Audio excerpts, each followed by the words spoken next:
Let's prepare your pen and book. And good luck. Number 26. I don't like the looks of those clouds. I wouldn't worry about them. If it starts to rain, we'll just move our picnic indoors. What does the woman mean?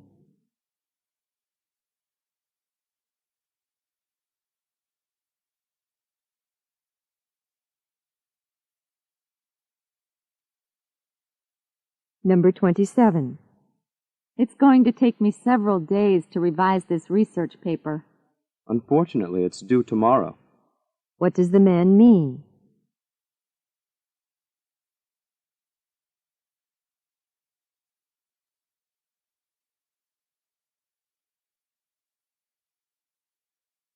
Number 28. Listen to this. The Student Association is going to nominate you for class president. Oh, no. Are you kidding? What does the man mean?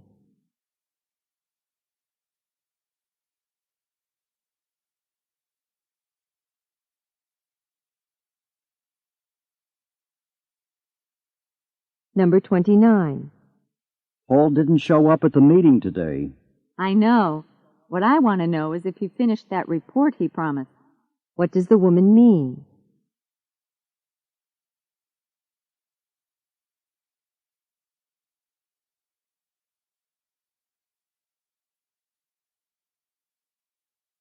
Number 30. We're ready to leave for the theater now. Aren't you coming? I'll catch up. I'm waiting for Jane. What does the man imply?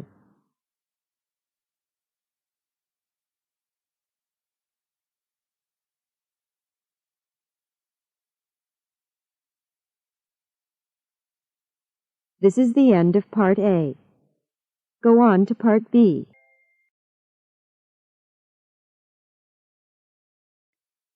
Part B. Directions. In this part, you will hear longer conversations. After each conversation, you will hear several questions. The conversations and questions will not be repeated. After you hear a question, read the 4 possible answers in your test book and choose the best answer. Then, on your answer sheet, find the number of the question and fill in the space that corresponds to the letter of the answer you have chosen. Remember, you are not allowed to take notes or write in your test book. Now we will begin Part B with the first conversation. Questions 31 through 34. Listen to the following conversation. Hi, Fred. I didn't see you in Professor Densmore's class this morning. Well, I spent half the night in the computer lab finishing a psychology paper that's due today. I finally did get to sleep around 3 this morning, but I didn't hear my alarm when it went off at 6:30. Still always putting things off until the last minute, huh? Wasn't that paper assigned a couple of months ago? Well, yes, but you know how easily time can get away from you. Right. Well, anyway, you missed a good lecture this morning.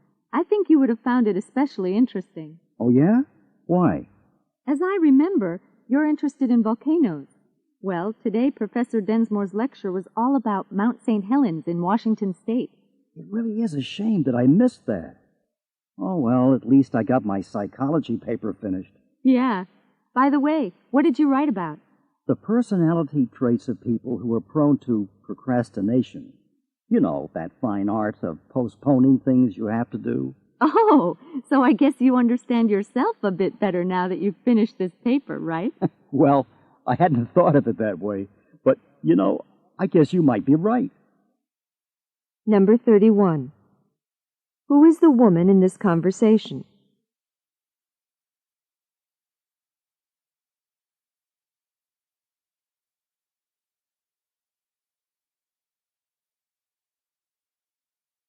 Number 32.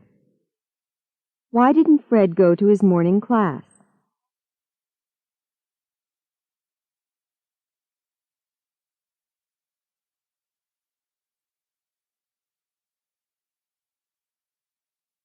Number 33. What was Fred doing last night?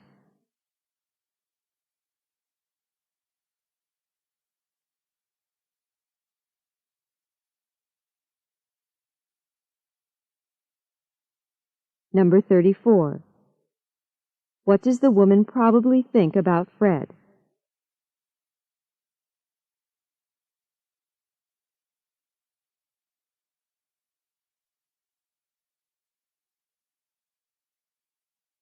Questions 35 through 38.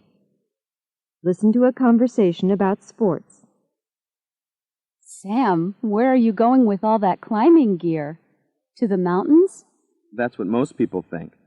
But actually, I'm involved in an up-and-coming new sport, tree climbing. Really? I know that kids climb trees and people climb trees as part of their jobs, but a new sport? Tell me more about it. Well, there is now an organization, Tree Climbers International, which was founded in 1984 by Peter Jenkins. He also has a school where he trains people to climb. But why trees? Well, Jenkins is a tree surgeon and a former rock climber. He just combined his two loves into a sport. He says tree climbing is safer than mountain climbing and, well, a lot more convenient. So what do you use for equipment? Ropes to hoist yourself into the tree and a tree surgeon's saddle to sit in when you're in the treetop. And how do you get into the tree? I suppose that you choose really tall trees, don't you? A 75-foot tree is a good climb. And to do that, you also have to be able to use a throwball. A throwball is a weight used to initially loop the rope over the branches. So what kind of trees are you climbing now? Well, trees are classified by difficulty from 1 to 6. I'm on class 4 trees, but if a tree leans or if you climb in the rain, the difficulty for that tree can go up. I see here in your brochure that Jenkins himself climbed the 5th largest tree in the world, a 357-foot California redwood, and then spent the night in a hammock suspended in the top boughs. Now that sounds like fun. Number 35. What is the main topic of the conversation?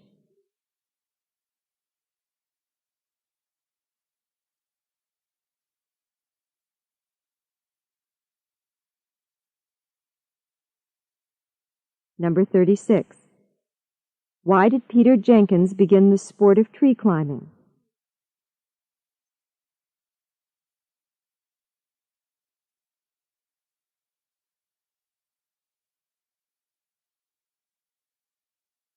Number 37. Why did the woman think Sam was going mountain climbing?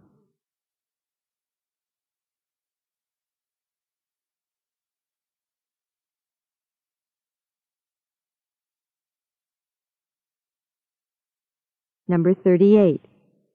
What impressed the woman most about Peter Jenkins' latest climb?